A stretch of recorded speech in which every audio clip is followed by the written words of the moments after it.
Hi guys, welcome to another analysis video. This is for the Imperial Chess Congress, Imperial College Chess Congress even, based in Kensington. I played in the Open, had no easy games. I said there wasn't going to be easy games. There wasn't any easy games. I'm going to go straight into analysis of game 1, and then I'll do a walking vid for day 2 because I didn't have time, unfortunately, on the Friday night to get a video done. You also have to bear with me because I've got a bit of a cold this morning, so I may have to blow my nose a couple of times, but I'll try and give fair warning on that. So without further ado, let me go straight into game 1. I was black and I was against a 181 ECF. It was 2000 plus FIDE, but his ECF's much higher and more accurate because people play more games with the ECF rating than they do with their FIDE rating. So without further ado, let me get into it. The opening was e4. I always play Sicilian defense, and I'm saying always because if someone's watching this, when I suddenly bust out the Caro-Kann or the French, they'll be surprised. Open Sicilian, hopefully. Yep, open Sicilian. Happy days. I was sitting there going, oh, please no bishop b5 check Rossolimos, which, don't get me wrong, it's a good opening, but I prefer to play main lines. So we go to a mainline lead off, and then now he's got lots of choices: bishop e2, bishop e3, a4, g3. There's loads of moves here, and you have to know a little bit about each. The move he plays, I know the most about. So he's already put me under pressure because he's going to try and make me prove that I know what I'm doing in this a4 line of the Nadorf. Which standard plan is to kick the knight. The whole point of playing a6 in this line is that the knight can never come into here. So it forces him to either come back to f3 or b3. It's not a massive mistake to put it on f5. People have played this, and then you just take, and you end up with a really strong center after takes, and the ability to play d5 is a lot easier than it usually is in the Sicilian. Sorry. But he played the natural move, which is simply just to drop the the knight back. This is going to be a rambling video. I can feel it already. The cold's already dulled my mind completely, so you're just going to have to bear with. So, bishop out. The point of most Sicilians is to play d5, so you have to keep trying to control d5. At the moment, it's a backward pawn. This pawn's always can just take it. White's obviously already a move ahead, so he's easily going to stop you playing d5 early. You just got to think about playing it. It's either if you don't play d5 or b5 in this line, in many of the lines of Sicilian, then you're going to get nowhere. So you have to either aim for. That's what a4 is aimed against. He's trying to stop b5, but in stopping b5, you can probably concentrate a lot more on d5 unless something tactical happens over here, which it does in a few lines. This is all a little bit unusual. I mean, usually I see bishop e3 here, but again, it's just planned against me playing d5. I mean, it's now pinned, so I'm not being able to take back the knight. So he's taken a piece away, so that he can eventually drop a piece in himself potentially, and basically put a massive clamp on my position and make it very awkward for me to play. So I haven't broken the pin, but the point is if he takes the knight, then I can replace it with another knight, so I'm back on d5. It also potentially can come to b6, which is another way to try and control d5 again. So a nice flexible move. Bishop e2, that's more standard. Generally bishop e2 and a4 go hand in hand. Now here I wanted to, because my opponent is much higher rated than me, I want to play something that's a little bit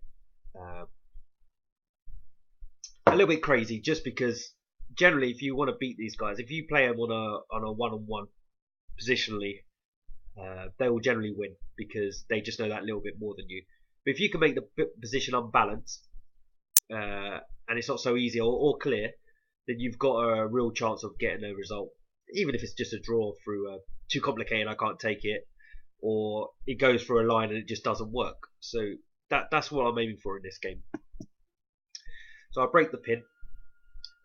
So I'm back controlling d5 a little bit more now. He just castles, sensible move. Now here we go. So this is what I mean by trying to make the position complicated. Now, say, for argument's sake, he plays f4.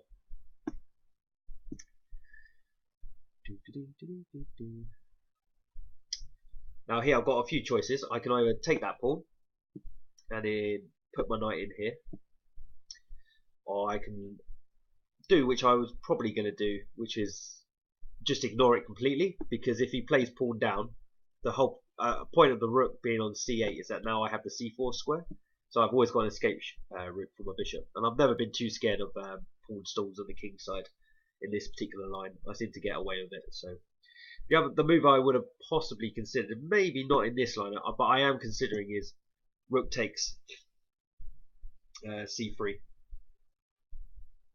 which you may think that's crazy, what the hell, but I have seen it in a master game, so it's actually probably the most famous game. Miguel Nadov himself played it, and I think this is what popularized the opening in the first place. The point being, after he takes back, you definitely get at least a pawn,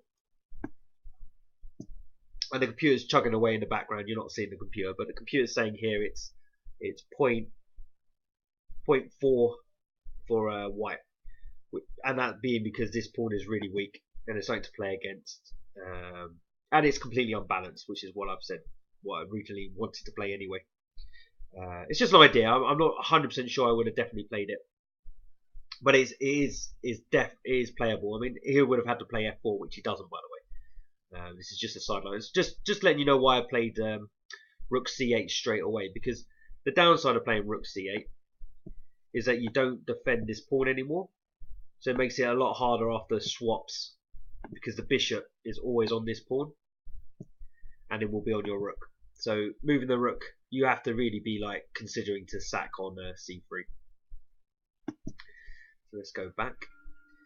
So what he plays is bishop f3, which completely stops rook takes c3, unfortunately, because there's no I'm not winning the pawn at the end of it, because he's just defended it with his bishop.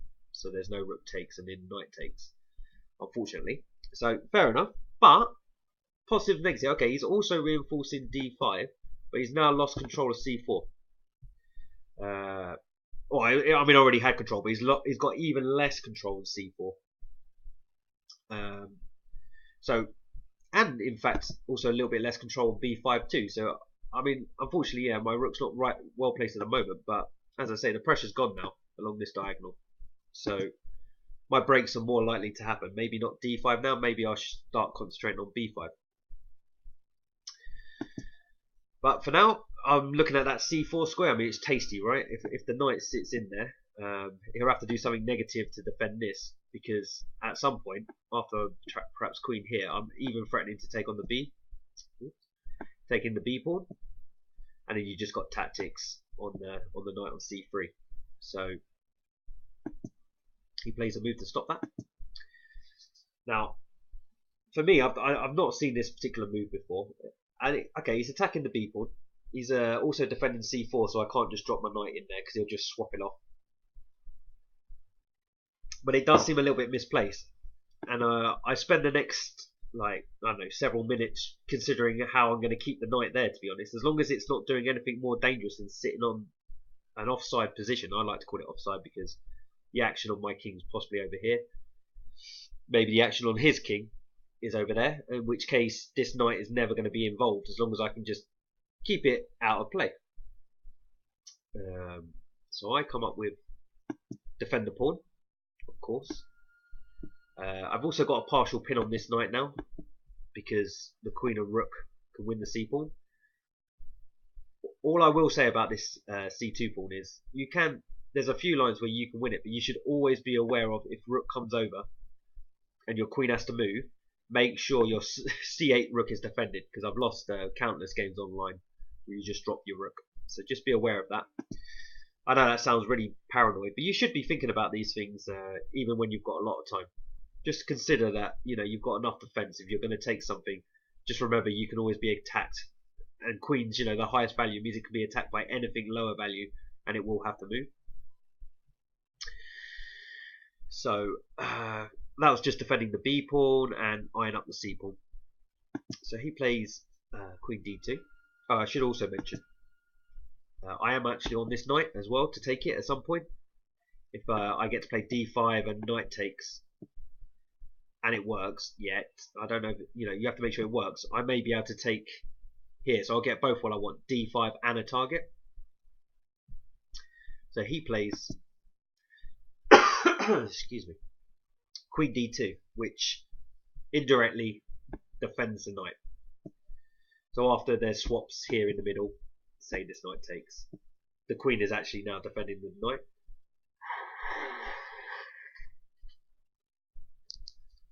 My word, I need to get myself some lemsip later. Anyway, carry on. I'll just castle.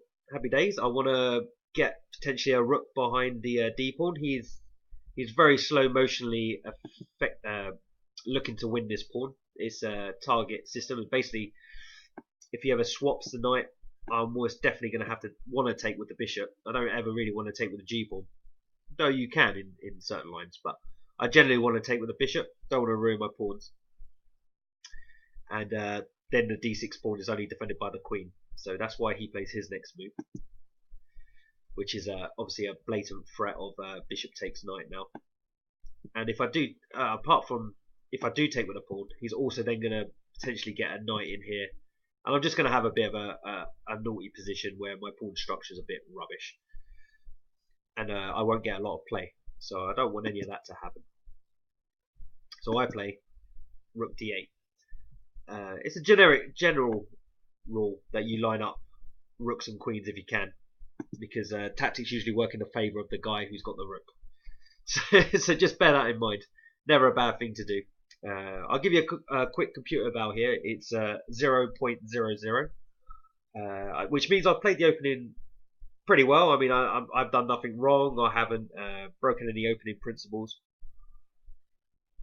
You could argue White's gone a little bit strange with his knight on A5, so I think that's probably why it's level. I've still got my backward pawn, but it's looking a lot more likely that I'll be able to play D5 now, because I've got 1, 2, 3, 4 pieces. And he has 1, 2, 3, 4. But for both of us, this queen's not really attacking D5 because the rook will be uncovered against the queen. And this knight is not really defending D5 because he can always take it. Sorry again. So, he moves his queen out of the way, but it seems a little bit negative. He was coming forward and now he's taken a step back. I mean, me personally, I was sitting there thinking, oh, that seems a bit of a weird move to play. I totally understand it. He wants to get his queen out of the way of the rook, and that makes a lot of sense. But what's the queen doing here? He's also wants to stay on this knight. You've got to remember this is important that he always defends this knight. Otherwise, I said, the tactics work a little bit better for me. And as I mentioned just a little bit earlier, if he ever he's always threatening bishop takes knight, which again will remove a defender from D5. So my next move, I played H6, because now he's got to make a choice. He can give up his bishop, and I have a bishop pair, and this time I can take with the bishop because there's no threat on the D pawn anymore. So he has to make a decision about bishop. I think probably taking is best. But I got a nice position off this. I mean, you just see it visually. I mean, where black doesn't really have any issues here. And in fact, the computer's going a little bit crazy. It's almost giving half a pawn advantage for black. Now, I think that's strictly because it's the bishop pair. This bishop is actually, it can actually come out if it really wants to on this side. But there's not really a lot stopping me going for the main plan of D5. I can perhaps bring my queen up. There's lots of moves. I've got to be a little bit careful, people. That's the only thing about this knight. But anyway, my position is just nice. But he didn't take. He played a move that made me sit back in my chair a little bit. This one. Now, it looks totally ugly to me when I saw this move. I mean, again, potentially he's he wants to play. You know, these aren't moves that are going to happen straight away, but maybe this, maybe he plays his bishop in. I don't know. And then he's obviously defending the knight now with his bishop, so his queen can potentially move. I don't know where yet, but the biggest problem with this move is he's no longer attacking d5 with the rook. So I now control d5, even though I've got a backward pawn. I've got plenty more pieces. So I didn't take very long to play my next move. Thank you very much. d5's in. Computer valve's gone 0.6. Oh, it's just jumped again. 0.7 up for me. So it's just a nice, very comfortable position. My dark square bishop's now released along this diagonal, which is useful for lots of reasons. Maybe I want to attack the knight. Potentially, like long term, maybe I've got something over on the king's side. I've got options. The d5 is very useful for me. So he has to take. I take with the b knight, attacking this knight as well. You just don't know which move order. You may get a bit confused and take with the bishop. Maybe he's dropping this. I don't know. Perhaps not. But obviously he's just going to take back the knight. Now a slight stop here. I'm not flowing through here. It's very natural just to take with the knight.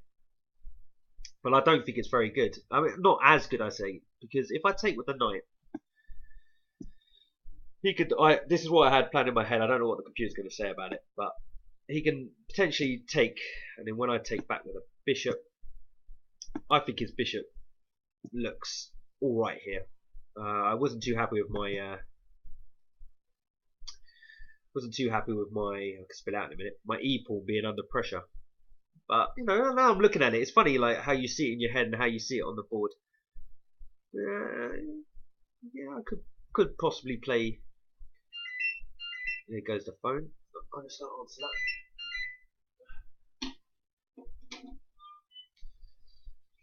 that. They ring again, which they almost definitely will. I'm going to have to.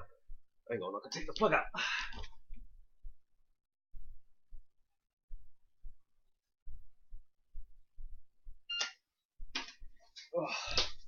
Oh, I do apologise. Yeah, I mean f6 probably holds this all together quite nicely actually. And this looks nice as well. And this way at least I've got the bishop pair. But let's see what the computer thinks. It just felt like I wanted to take with a knight. Now let's see what happens if there's something else other than bishop takes. Let's see what the computer comes up with. Oh, c4. Okay, interesting. Not something I considered.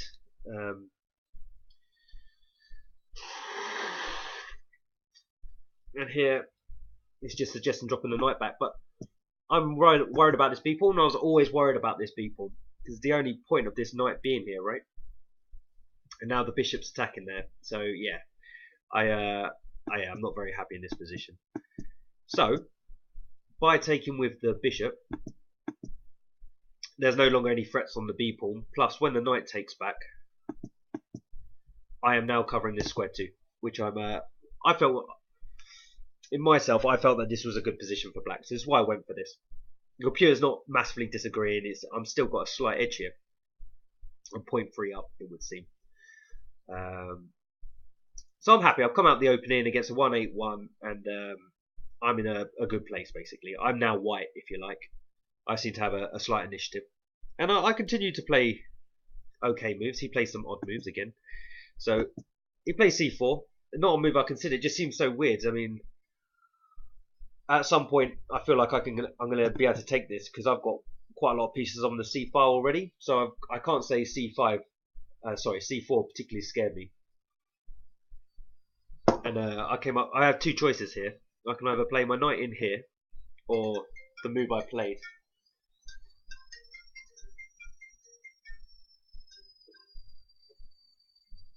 Gosh, phone's going off everywhere. It's like, calm down. Now, as I was saying, I could put my knight on f5, or f4, sorry, or drop back to f6. Now, okay, I thought this was a bit much of a risk. My opponent 1-8-1. You can't forget it when you know your opponent's grade. It's almost better to play when you don't know what their grade is. And I saw, okay, he takes it, I take. And I might get a little attack with the pawn, who knows. But I couldn't see anything afterwards. It's like, where do I put my pieces? And in fact, he can start swapping some pieces up, I guess. I don't know. But you know, I guess you'd argue that this knight is still offside. Maybe I've got an attacking pawn, and in fact, it is the best move because the computer's saying, yeah, you should have played knight f4. So I can understand it now, but I've got to say at the time I didn't think I could get away with a loose pawn floating on f4. But these are ideas that I'll hopefully store away, ready for next time. And the move I played is not losing in any way, shape, or form. It's perfectly fine. I'm also looking at maybe at some point playing my knight into g4. My queen's already lined up with the h pawn. And these are things I'm considering when I dropped the knight back in the first place. I was thinking, no, I might get something at some point. You know, in my head, bishop c5. You know, I'll get some sort of attack on this king if he lets me. Especially with this knight where it is. I mean, okay, yes, he's trying to get some counterplay on the queen side, but if I do something on the king side and it's checkmate, who cares what he does on the king side? Queen side, sorry. So he brings his rook over, which is fair enough. I play e4. Now, it looks a bit odd, but I'm just freeing up exactly the diagonal I just talked about. At some point, if the knight does get into g4, I could potentially play e3 with the bishop helping out. This is what I'm thinking of with e4. Also, I have this square here as well. I know I own this square, but for at least the foreseeable future.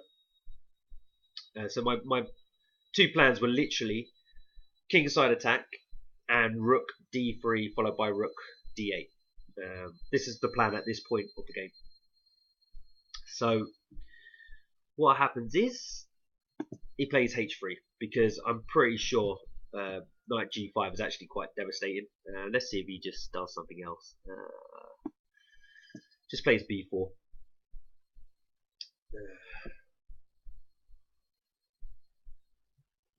I don't know straight away. Let's see, because I think you have to play g3. Let's have a look. Yep. And yes, the computer is saying e3 is a follow-up. So there you go. So I'm getting my attack going, which is happy days. Just play it through a tiny bit just to see what would happen. And what do I just take the bishop? I guess here. Yeah. Oh, I take the check first, and then take back with the rook, and then we wait, and then we take, and then okay. If he takes with a queen, I take the b pawn. So f takes, and need a follow-up computer. What's the killer? Is this really the killer move? It probably is. So we'll say we have to come back. Oh, and I just take the c pawn. Yeah.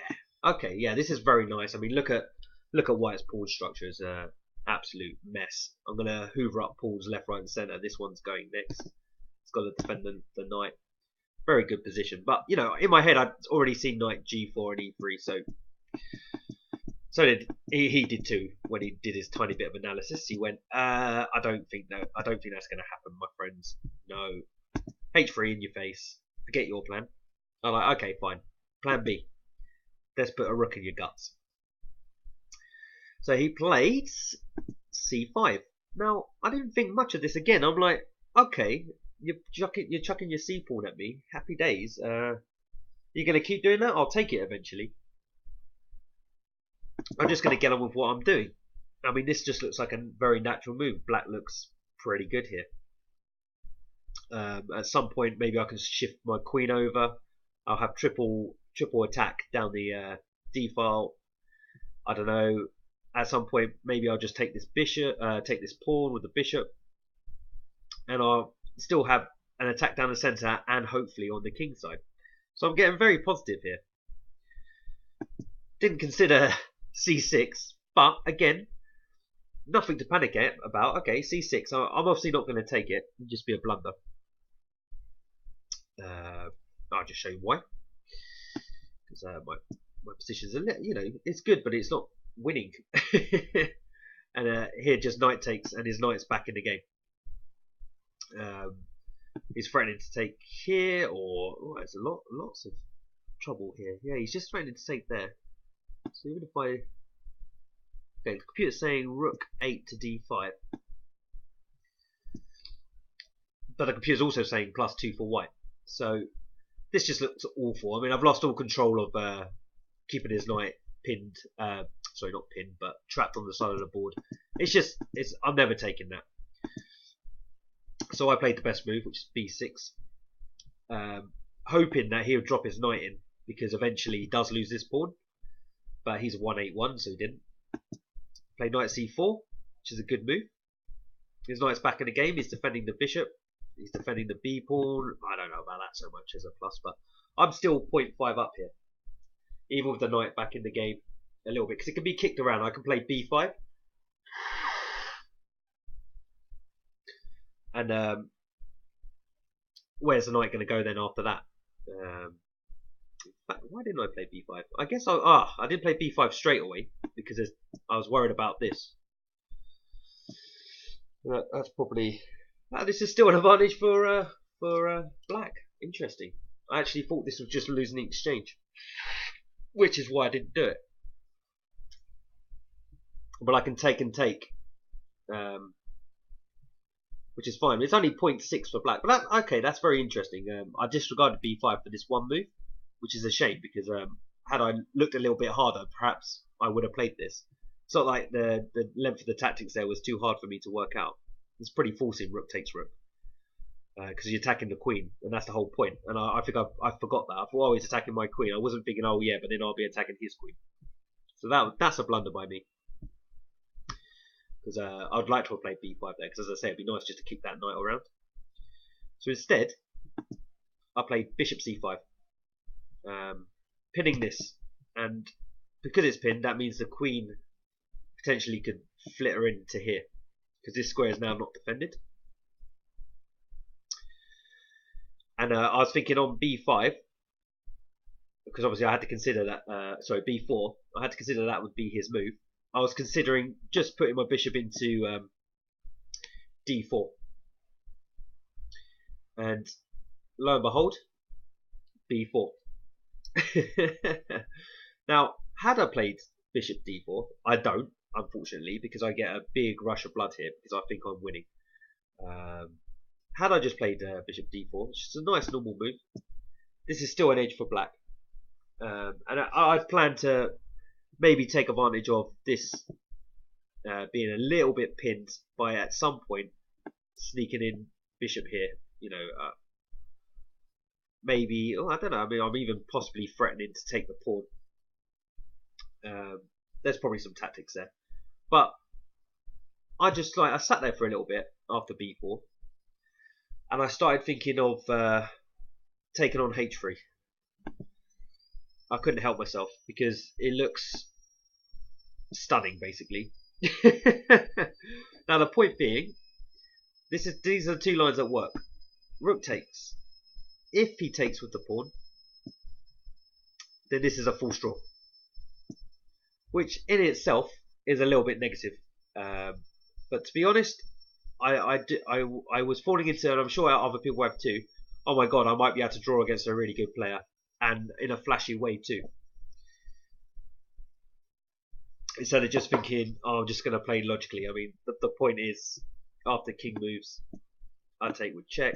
He can never go here. Well, he can go here, but the point is, it's mate in one actually. It's just checkmate there, so he can never go there.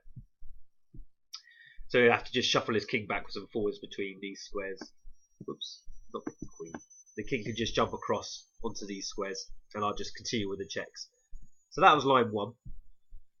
Line 2, sorry, after rook takes, is that he takes here. And if he takes there, then the queen can float in. And I've definitely got some sort of initiative for that piece.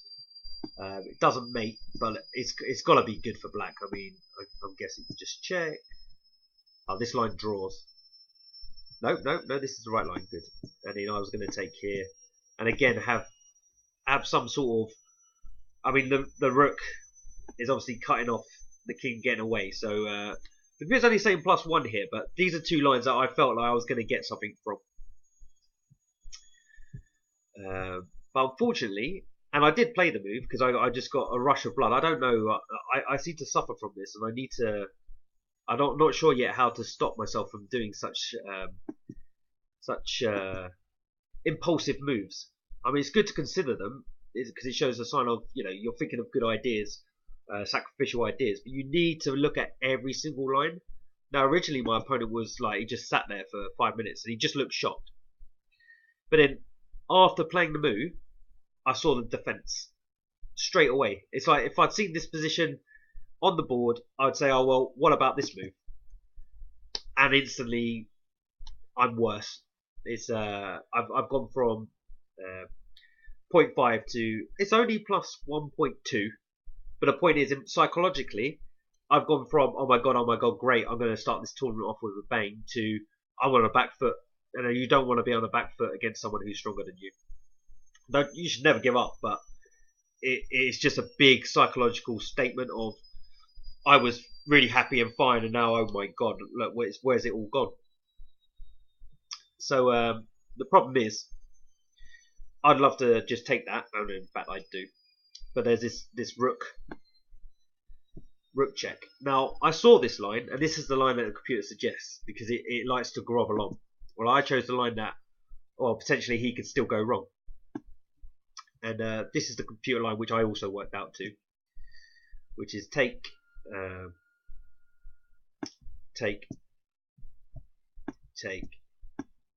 all forced. And then what I had in my head was then I'd just take the b pawn and attack the rook. But the problem is he just moves his rook and attacks the bishop. Now he's attacking this, and this. And then I did see this. The computer says the line goes on, and I could play rook here. Okay, and then I thought he would just take this. So what's going on? Because it's saying that I'm winning. Well, 0.19 out up. What have I missed? I've missed knight d5. Wow. Okay, that's very good. I didn't get this far, guys. That's the problem. I got to rook b1 and thought I was just losing. But that just shows you computers are just geniuses at calculation, and I've got a little way to go before I get to anywhere near that level. So that's very interesting. Maybe the line I should have gone, because the line I chose was a gamble line. I mean, rook b8 isn't even the best move, which is interesting. So what's the best move then?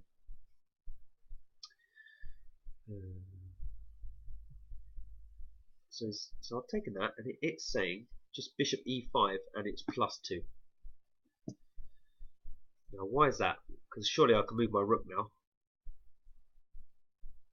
What's so wrong with moving the rook? Let's just move the rook. No, why would I move the rook? I'd take the rook, I think. Oh, I see. Yeah. The problem is this c pawn is so fast. I mean, it's just over. Right, okay, so I can't leave the c pawn. Right, well, there you go. So totally tactical, but I didn't go down that line because, as I say, I disregarded it after. I mean, I didn't even calculate that line particularly well. After rook attacking the bishop on b4, I just disregarded it. But knight d5, that's nice. I need to try a bit harder in the calculations. Thing is, though, when you're affected by a psychological move impact shift in the game, which is what happened to me, I went from being really positive to really negative. I sort of despairingly looked at lines instead of like, no, just be cold, just work it through. So I don't know how I'm going to work on this, but I'm going to have to. But I went with taking this and sacking the rook.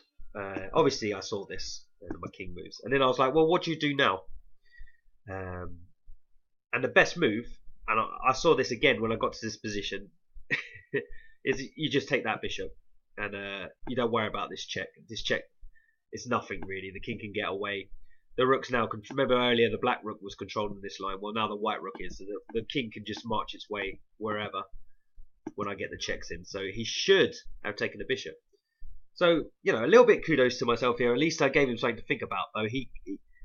He calculated one move short here as well, which is quite amusing. So instead, he took the rook, and the computer screams 0.00. And I thought, oh my god, you know, in this position, I'm like, whoa, he's allowing a lot of checks where my queen can actually be quite stable. So I went for it. check, king moves, check, king moves, check, king moves. Right. Now what happens? This is the point where I don't think he saw this. Because bishop b4, check. Now, had he gone back the other way, it was a definite easy draw. As I showed earlier, if I'd go check here, he'd just drop back, and it would just get a perpetual. So it was a definite draw. Going this way, the way he went, sorry. Let's go back to the main line. Yep. He allows his queen to be taken. Now, I know he didn't see this because he went... So I feel like he got a little bit lucky here. The computer's still saying 0.01 to white. So with best play, I'm apparently getting a draw. But that's with best play. Because unfortunately, it's still really unclear. Whatever happens, he has this c-pawn, and this c-pawn is really fast. So I go, ha ha ha, got your queen. And he plays c7. And I now miss my last chance to keep it level. And I'll show the line, but I'll just play what I thought I was doing. All I've done here, apart from trying to get a queen on my own, apart from trying to get a queen on my own, is free up a square for my knight. So I can at least get one more attacking piece into the game. And who knows, because I can never come in this way because the rook's just dominated this far. There's nothing I can do about that. So that was the idea behind e3. He just took it, and then I did check. None of the checks really work well here because he's always got knight b2, which defends all the light squares around his king, which is really frustrating because there's no follow-up checks after that. And then I threw my knight in. Last chance, desperado, and he queened, and there's literally no defense now for me. I'm just getting absolutely battered. There's no good knight check.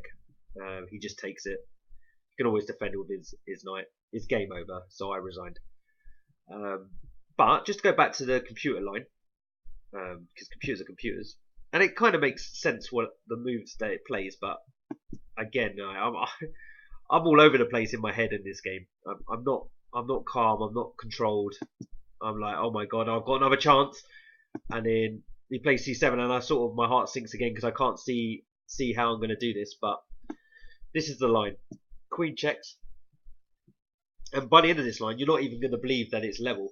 Because when I've seen it, I've obviously saw it straight after the game. I put it on the computer.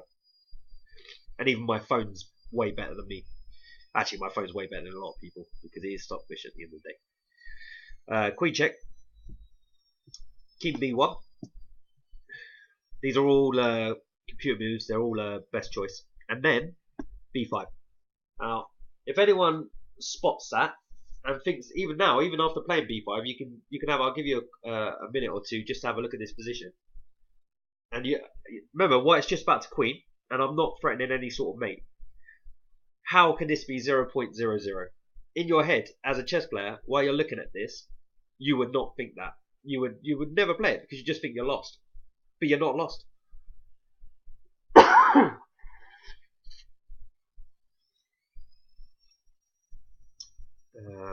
And it says it's going to give the knight up, which is crazy, right? So let's say he saves the knight. Let's see what happens. Bishop a5. Okay, so we're if you queen, I guess I'll take your rook, which is what it's saying. Queen. Bishop takes. Guess queen takes, right? It's got to be right. Right. Yep, queen takes. And this is 0.3 advantage for black. Considering I'm a whole rook down, it's not something I would consider as a equal position. It's saying queen f5. Okay, I've got a lot of passed pawns on the king side, but I don't know. It seems a long way away. Maybe they're really good pawns. I wouldn't have thought they would be worth a rook, and in practical play, I think I'd still lose this. But anyway, so that's one line. So that's if you save the knight. It's saying play rook c2. Okay, rook c2. Attack the queen. Queen f3. Okay, fine. Is this check any good? I guess I don't see how it is, but let's just say he queens again.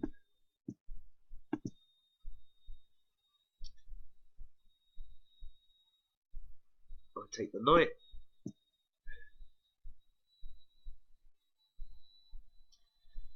Rook h8 check. Yep. King moves, obviously. Queen takes c4. And here I'm 2 exchanges down. But I guess once again I have good pawns. It's saying 0.49 for black. So this pawn is really dangerous. Oh no, it's dropped back down to 0.0 again.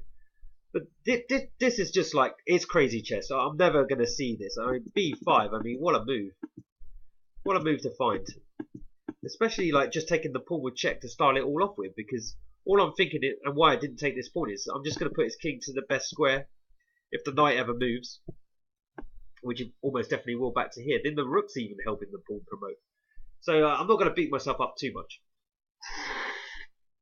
Thing to take from this game is literally this.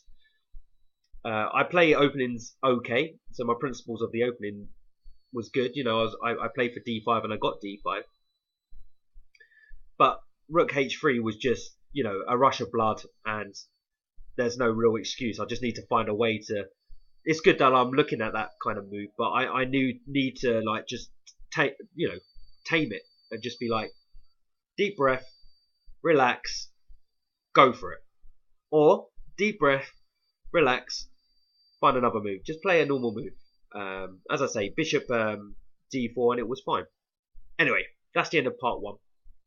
So I'll be doing a part 2 video very soon. Please like, please subscribe. As usual, I'm always going to say that. You can't stop me.